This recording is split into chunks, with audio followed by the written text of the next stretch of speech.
saya lahir di kampung, lahir di desa Karangan Baju namanya, di Kecamatan Telisayang, Kabupaten Berau, ya. Kalimantan Timur. Ya. Dulu di sini juga Kalimantan Timur. Ya. Dengan tahun 70-an seperti itu, ya pasti kan keterbatasan kalau lulus SD di kampung, Siap.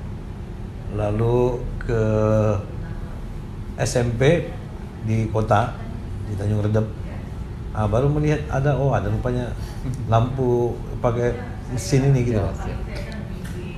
Nah di situ saya di kota ini saya SMP sampai SMA. Saya di SMP Negeri 3 Tanjung Redep, Berau. Lalu di SMA Negeri 1 Tanjung Redep juga.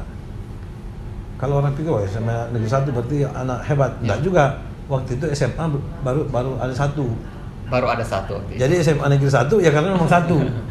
Ada yang lain itu SMA Muhammadiyah. Ya. Ada juga SPG, Sekolah Pendidikan Guru. Jadi kalau saya SMA 1 bukan karena apa-apa ya, karena SMA-nya cuma baru satu itu. Baru itu satu aja yang ada. Nanti setelah saya lulus baru ada SMA 2 didirikan itu. Ya kira-kira itu. Kemudian saya beruntung karena memang orang tua saya itu memang orang yang berpandangan bahwa pendidikan itu penting. Doktrin pendidikan itu sudah. Iya, sangat penting, walaupun bukunya juga tidak semenarik yang dibaca orang. Saya ingat di rumah saya tuh bukunya tuh Kehidupan Setelah Mati. Banyak filsafat Pak ya. Nah, artinya buku-buku agama nampaknya. Agama, iya. Kehidupan Setelah Mati. Itu aja kan paradok. Kalau secara teori. Kalau setelah mati kan ya mati. Ada kehidupan. Nah ini kehidupan setelah mati. Lalu kalau masih ada kehidupan tidak mati namanya kan? Nah, logika anak-anak kan begitu. Kehidupan setelah mati. Ya karena itu sebenarnya buku-buku keagamaan sebenarnya gitu loh. Nah, saya lulus kemudian ini supaya pendek-pendek aja kan? Siap.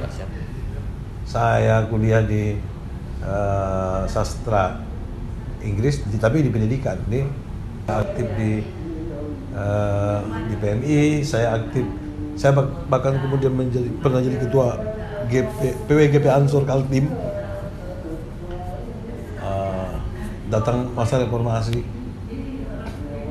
NU melahirkan partai politik namanya Partai Kebangkitan Bangsa. Saya dibawa ke sana mengikuti Gus Dur. Singkat kata, kemudian Gus Dur jadi presiden. Terus mengikuti setia dengan beliau. Tiba-tiba beliau tidak diakui. Yang diakui Muhaimin gitu.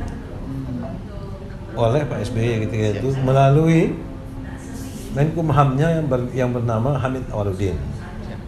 Ya nganggur lah di politik. Itu kampusnya apa Pak? Kampusnya saya di Universitas Mula Warman. Mul juga Pak ya? Ya.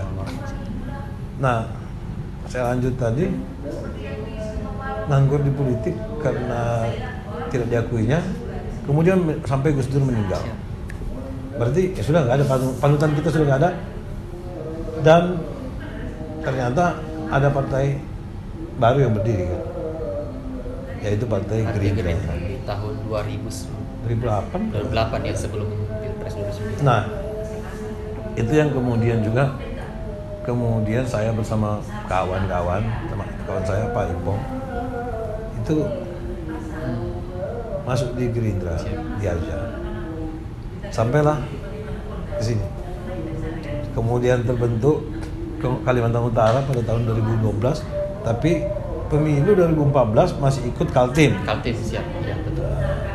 Dapil 6 Kaltim. Nah, hasilnya kemudian langsung ke Kaltara.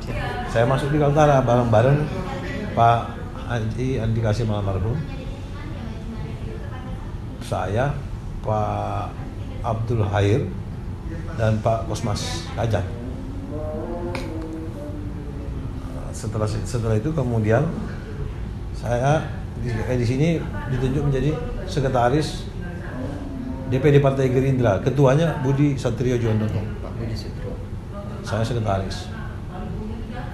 Setelah kemudian satu periode, Budi melepaskan diri, Mas Budi, saya ditunjuk menjadi ketua DPD Partai Gerindra Provinsi Kalimantan Utara sampai detik ini. Nah itu sekilas dari mulai Perjalanannya Pak. Ya, dari perjalanan karir lah bahasanya ya. mungkin dari awal. Tadi saya mau tanya bagaimana kok bisa masuk politik? Ternyata ada embrio tanda kutip dari orang tua Pak ya menghasilkan itu tadi. Ternyata Ya. PKB.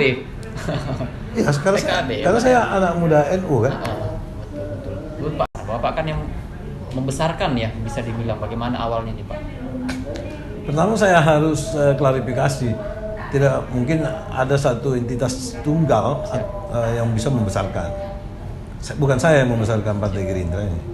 Memang Partai Gerindra ini dibesarkan oleh semua kadernya, semua kader yang ada. Nah, dengan kerjasama yang solid dan pilihan strategi yang tepat, itu yang membuat kita terus menanjak. Itu yang pertama. Yang kedua, ini juga lebih penting karena pilihan strategis yang diambil oleh pusat itu sangat berpengaruh. Siapapun yang menjadi pemimpin di Gerindra ini, kalau DPP-nya juga melempem ya berat. Iya. Kelebihan Partai Gerindra yang jarang dimiliki orang lain itu adalah ketua umumnya selalu maju. Dan itu ada nilai tersendiri, namanya yang kasarnya gitu, ada jualannya lah. Coba Anda bayangkan kalau Anda punya partai terus mencalonkan orang lain kan, nah itu agak setengah, bisa-bisa setengah hati kan, kira-kira gitu lah. Pasti kader ini berpengaruh bagaimana. Kalau di Gerindra semua orang bersemangat Karena ada itu Pak ya. Yuk, Dari DPP maksudnya itu. bersemangat menjual gagasan-gagasan ini karena kalau menang presidennya kan orang Gerindra gitu. Itu kira-kira gitu. Jadi kita mau mempromosikan, berkampanye itu sepenuh hati karena saya Gerindra, beliau Gerindra. Ya, saya tidak mengatakan partai lain itu lain lagi kan. Kadang-kadang karena pilihan kan, karena tidak ada tokoh. Tapi kita harus bicara taktis saja lah. Kalau saya mendukung misalnya si B dari partai lain, ya pastilah kita akan mendukung, apalagi perintah partai. Tapi apa iya kita mau keluar habis-habisan gitu loh. Nah, itu salah satu yang ingin saya kemukakan, bahwa mengapa Partai Gerindra itu terus menanjak, tidak pernah turun, menanjak. Karena memang spiritnya ada. Gue banget lah. Oh, perasaannya itu saya yang maju presiden, ini Gerindra ini milik saya gitu. Semua yang kita perjuangkan itu memang di dalam gitu. Nah, itu sebagai klarifikasi, itu yang membuat menurut saya itu yang membuat peningkatan di Gerindra itu terus terjadi. Tentu peran kami di daerah ada, misalnya di pusat begitu, di daerah kelahi terus kan ya kacau juga kan. Ini solid dari daerah sampai Ya, pusat. kan di beberapa daerah juga Gerindra ada yang payah karena saling pecat, saling macam-macam. Nah, tapi urutannya memang kebijakan di pusat yang sangat strategis. Lalu kita di bawah itu memantaskan, kita menyesuaikan, kita bekerja satu komando. Semua perbedaan-perbedaan itu kita harus kesampingkan. Ada perbedaan tapi harus kita kesampingkan, nanti baru kita urus lagi. Nah, itu yang saya lakukan sebenarnya. Akhirnya dari 4 menjadi 5 menjadi 6. Nah, itu saya mau tanyakan bagaimana tipsnya lah nih Pak, akhirnya menjadi ketua DPR Kaltara. Tentu keberhasilan ini Pak bisa dilihat. Apa ini Pak? Ya, kalau bicara tipsnya ya tadi, bahwa partai itu harus solid. Siap. Partai itu kan benda mati. Siap. Orang-orangnya yang harus solid. Tidak bisa dihindari, pasti ada perbedaan-perbedaan persepsi, perbedaan pandangan, pasti ada itu. Bahkan sebagian akibat itu ada yang harus keluar, Tapi nggak apa-apa, itu bagian daripada dinamika. Tapi pada akhirnya semua itu harus satu komando gitu. Siap. Dengan itu kita bisa mencapai banyak hal. Misalnya pada tahun pertama saja di Kaltara kita sudah berhasil memenangkan pemilihan gubernur kok. Waktu itu kita mendukung Pak Irianto. Nah, kemudian berikutnya lagi masih dengan pendekatan yang sama, semua kekuatan saya ajak. Karena saya tidak pernah berpikir takut kalah. Anda bisa lihat lah, di dapil mana yang paling neraka? Di dapil saya. Apakan kota? Saya yang mengundang masuk Jibri Budiman, mencalonkan. Saya yang mengajak masuk Pak Haji Yanco. Nah, di dapil yang paling berat, paling keras, yang bisa diamankan dulu malah Tarakan. Kalau saya tidak mau mencalonkan mereka kan bisa. Bisa, betul. Tapi saya, kalau saya nggak calonkan, masa iya partai ini bisa besar kalau saya sendirian? Gitu. Nah, ada risiko-risiko yang harus ditempuh kalau kita ingin melompat lebih jauh gitu. Itu yang saya lakukan. Nah, faktanya kemudian ditarakan jadinya dapat 2 kursi. Ya.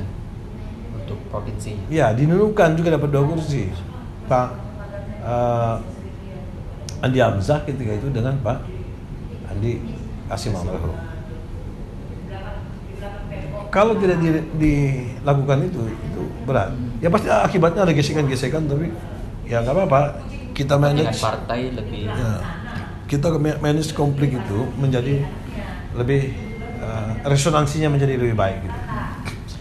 Nah, dengan meningkatnya perolehan kursi itu yang membuat juga tingkat kepercayaan diri kader-kader Partai Gerindra itu Ya. mulai meningkat. Mulai ada pembicaraan bagaimana kalau orang kita maju, karena kalau kamu memiliki kursi 1, pasti kamu nggak pede juga. Betul, Pak. Wah, Iya. orang juga mengatakan ngapain ngajakin Partai Gerindra, partai apa ini? Partai nggak ada, gitulah. Betul. Jadi kepercayaan diri itu akan muncul kalau kita memang berada di organ yang kuat, punya power. Tidak ada cara lain. Orang pandai sekalipun ketika dia tidak kuat, kepercayaan dirinya akan terkoreksi. Nah, kita lihat kemudian, bukan yang sekarang ya, masih yang sebelumnya, kita majukan Pak Andi Kasim di Nunukan ketika itu, berpasangan dengan Ibu Asma Ghani. Kalah, iya, kalah. Tapi kan sudah berani maju gitu. Di Bulungan kita 2 periode wakil bupati kan ketua Gerindra Pak Lid. Jadi setidaknya secara mental, di Gerindra itu sudah biasa orang bicara maju. Iya. Maju. Kan untuk bilang berani maju itu aja udah berbeda loh secara psikologis. Karena memang ada kekuatan. Nah, kemudian pilgub berikutnya kita berpisah dengan Pak Irianto. Dengan berbagai macam dinamika, akhirnya waktu itu Wakapolda Kalimantan Utara Pak Paliwang kita putuskan untuk kita calonkan untuk menjadi penantangnya Pak Irianto ketika itu. Tentu dengan koalisi partai yang lain yang juga kuat tentunya, berpasangan dengan Pak Jansen. Lagi-lagi kita berhasil menang gitu. Kita memenangkannya. Ya pasti semua orang akan mengklaim semua karena dia. Ya tidak apa-apa, betul aja, namanya juga koalisi. Semuanya berjasa. Tapi saya kan ditanya, Anda kan tanya, apakah ada peran Gerindra? Ya kan lihat aja sendiri kan, yang jelas Gerindra adalah partai yang secara resmi dimasuki oleh Pak Paliwang. Nah, jadi kedepannya kita mengikuti pemilu berikutnya lagi yang kemarin ini kita meningkat lagi, bertambah 1 menjadi 6. Syarat maju di pilgub aja sebenarnya cuma 7. kurang satu aja.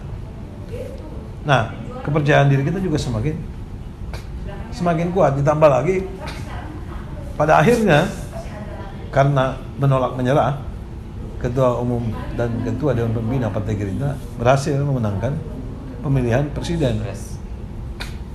Karena dia tidak pernah mau menyerah.